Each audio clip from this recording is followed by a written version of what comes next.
Magandang araw sa inyo. Ngayon tatalakayin natin ang Kabanata 11 galing sa Nolilitang Here. Ang mga kapangyarihan. Si Don Rafael ang pinakamayaman sa San Diego dahil siya ang may-ari ng pinakamalawak na lupain. Sa kanya, lumalapit ang mga taong mahihirap upang humingi ng tulong pinansyal. Dahil likas ang kabutihan ni Don Rafael, hindi siya nagkait ng tulong na kailanman sa nangangailangan. Sa kabila nito ay nanatili ang kababaan ng kanyang loob at kawalang interes sa politika man o maging sa paghawak ng anumang kapangyarihan.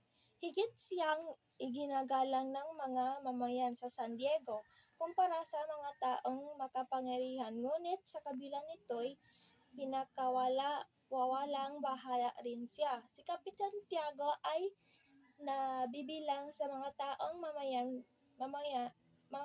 mayayaman sa San Diego.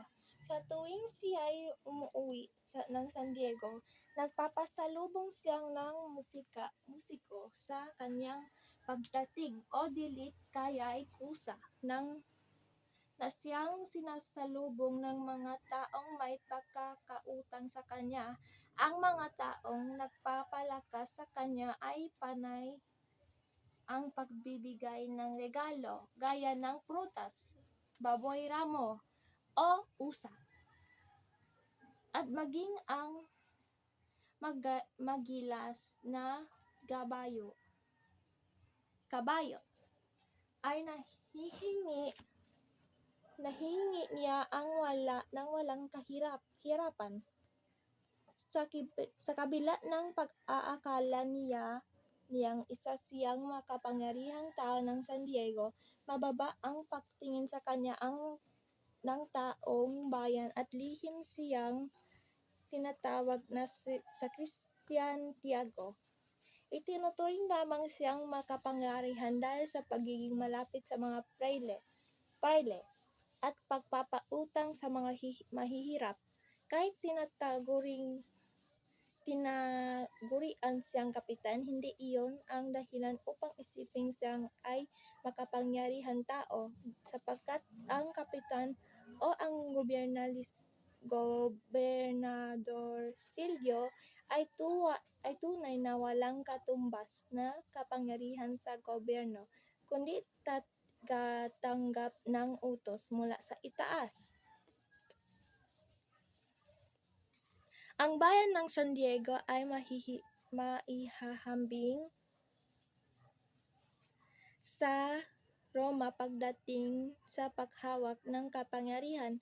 Ang Papa sa Roma ay ang kura sa San Diego. Ang hari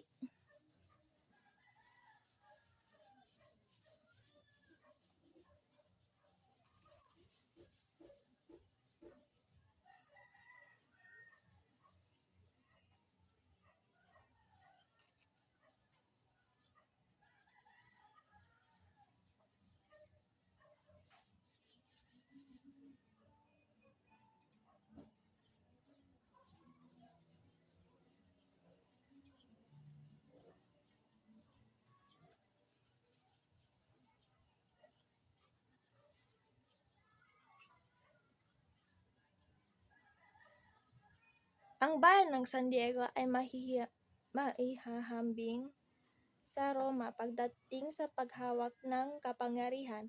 Ang Papa sa Roma ay ang kura sa San Diego. Ang hari sa Italya ay ang alperes at mga gwardiya sibil sa San Diego. Ang kasalukuyang kura ng San Diego na si Padre Bernardo Salvi ay ang isa sa itinuturing na makapangyarihan sa San Diego. Isa siyang Pransiskanong pari na tahimik at kadalasang walang imik. May kapayatan ang pangangatawan, masasakitin siya at likas na palaisip. Maingat si Padre Saville sa pagtupad sa kanyang tungkulin. Iba ang kanyang naging mamalakad bilang kura ng San Diego kumpara kay Padre Damaso. Noong ito'y nangungukulan pa, binibilangan ni Padre Damaso ng palo ng tungkot o suntok ang mga magkakasala, samantalang si Padre Salvi ay nagpapataw ng multa bilang parusa. Higit na nag-iisip pagdedesisyon si Padre Salvi habang pinaiiral naman ni Padre Damaso ang kapusukan, ang kawalang hilig sa pagkain at madalas na pag-aayuno ang sanhi ng kapayatan.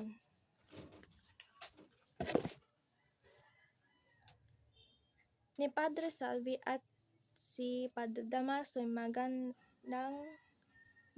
kumain at napakahilig sa masarap na pagkain. Ang alferez ay itinuturing ding makapangyarihan sa San Diego. Usap-usapang malas ito sa pag-aasawa dahil sa bibig mismo ng alferez nangangaling na impyerno ang makisama kay Doña Consolacion, sapagkat mas madalas na magkaaway kaysa magkasundo ang dalawa. Nakasanayan at karaniwang tanawin ang bugbugan, hambalusan at paghahabulan nila sa kalye. Sanhi nito ay naging mabagsik ang alferez sa mga gwardiya sibil na pinagsasanay niya sa gitna ng katirikan ng araw. Habang nasa lilim siya at nanonood, madalas din ang kaniyang pag-iinom at paglalasing na naging dahilan upang pagbalingan niya ng init ng ulo ang ibang tao, gaya ng paninira niya kay Padre Salvi. Kung pupunta kayo sa kura ay mag-iingat kayo,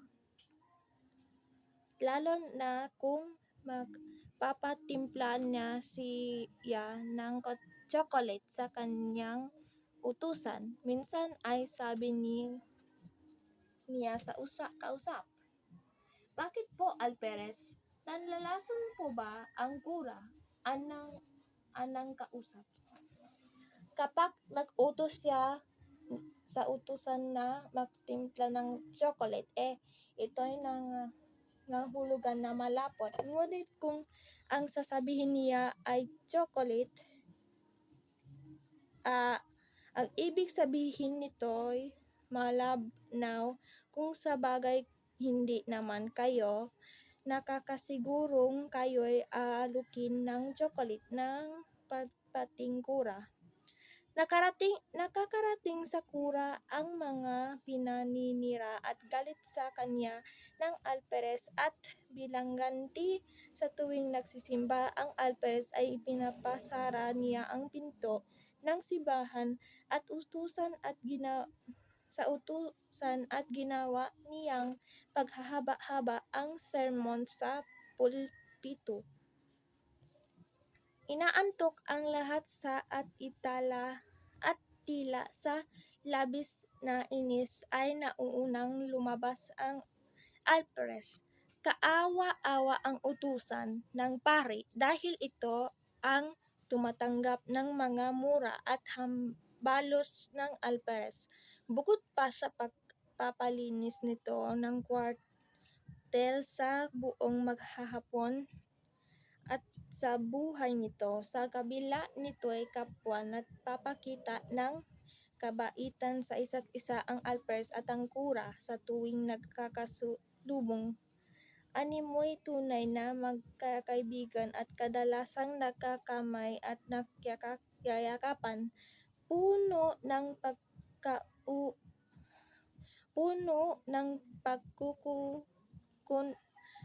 puno ng pagkukunwari ang kanilang mga ngiti. Magandang araw sa inyo! Ngayon, tatalakayin natin ang Kabanata 12 ng Nolimitang Here. Todos los Santos.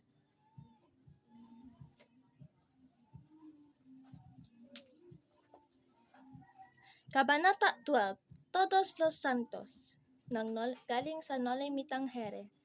Ipinagdiriwang ang araw ng mapatay o Todos los Santos sa unang araw ng Nobyembre bilang pag-aala sa mga yumaong mahal sa buhay.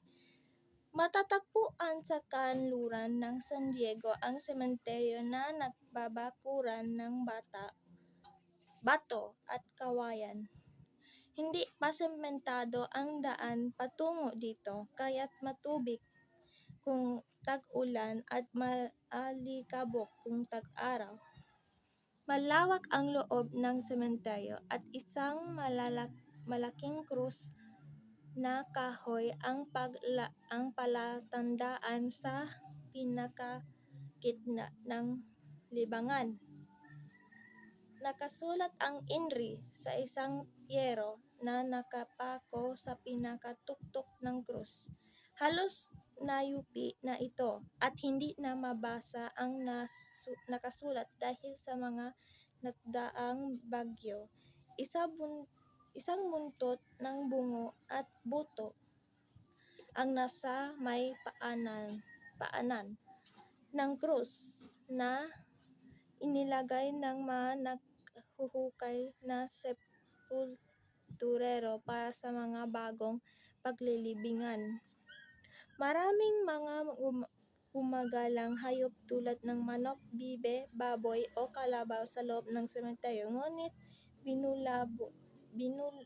binulabog ito ng dalawang lalaki dahil sa nasabing okasyon. Ang isa sa mga lalaki ay panay ang hitit-buga ng sigarilyo kasabay ang pagdura habang binabantayan ang kasamahang naghuhukay. Kalilibing pa lang nitong